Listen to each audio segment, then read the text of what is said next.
Implicit bias and assumptions. Discrimination or bias affecting our decision-making is not always conscious, explicit, or readily available or visible. It can be built in our person's belief system, resulting in behavior towards other people that should have protection from any kind of discrimination. Sometimes it's obvious and blatant, and other times it's hidden and could be destructive. Our background and our experience plays a role in many of our decisions, especially when we prejudge others. We might hear something or read news about people from another place or time. There might be some long-standing assumptions about groups of people. We might have a personal experience, either negative or positive, with others and make assumptions about people that are like them. Thoughts and feelings are implicit if we are unaware of them or we are mistaken about their nature. We have an attitude towards people or associate stereotypes with them without our conscious knowledge. There are generalizations that seem to perpetuate without any particular reason, creating a version of the truth. For example, are French people rude?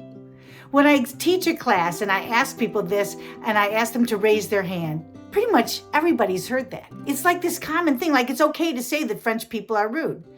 There is nothing nice about the word rude. If I called you rude, it would be like a negative thing to say to you.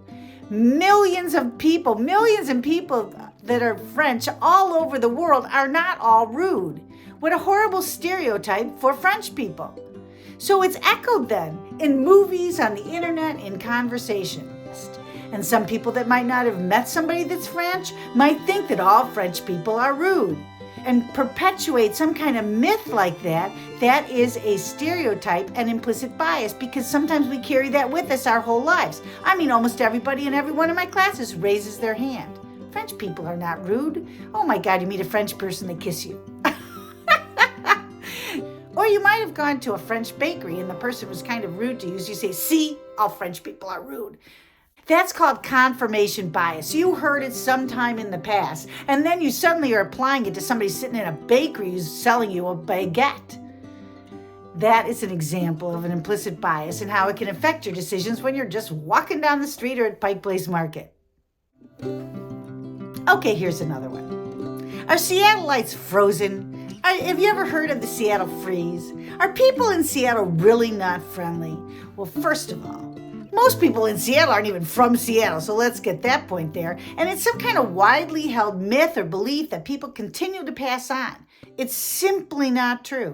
I've traveled all over the world in other cities all over the country. There's no generalization that people in a whole city are just not friendly. Seattle is a wonderful, friendly city to live in and to be here. But because people just repeat it over and over, it's like it's true. It's not true. Just because something is repeated over and over, it is not true. The Seattle freeze is just a stupid myth that people perpetuate. So how about this one? Do blondes have more fun? I grew up in the 1960s in grade school, and I used to go turn on the TV and hear that commercial all the time. It was a Clairol commercial in the olden days. I was the oldest in my family. My sister was a year younger, and she had long blonde hair. I remember crying with my mom one day. I just didn't think that it was fair that since her hair was blonde, she gets to have more fun. What is that? It was so confusing. Here I am, oh gosh, way more than 50 years later, and it still is in my head. I still see my sister with blonde hair. I meet people with blonde hair. I have friends that have blonde hair. And that thing kind of goes, I wonder if they have more fun than I do because they're blonde. I have friends that tell me if I just dye my hair blonde, I would have more fun. Now that's ridiculous. They've even told horrible jokes about people that are, quote, blonde, the blonde jokes in the olden days. That is just a bias that is just so wrong, and it shouldn't be perpetuated. Those are 3 examples of implicit bias that people do and use and carry with them all the time. Those are the ones that I'm most familiar with. You probably have some inside of you. You might have heard your parents say something about those people, and then you carry it with you all the time, like I do blondes and people do with French people. We all have some kind of implicit bias. It's important for you to identify that so that you know that, oh, well, that was just a stupid thought I had when I was a kid.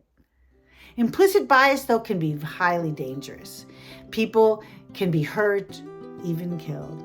People have done the same thing in a negative way. They'll see people because they heard that they were awful, or the statistics show that they're awful. People say that they're awful just because of their background or their religion, or what they wear. And then people can be even threatened with their lives because people have said negative things about them, and those negative things that people have said have perpetuated. Negative assumptions about people, for example, can cause people to rush to a negative decision. We've seen this on the news a lot recently. In his book, Blink, Malcolm Gladwell acknowledges implicit bias in there. According to him, we are all shaped by implicit biases to some degree, and often we're not conscious of their power.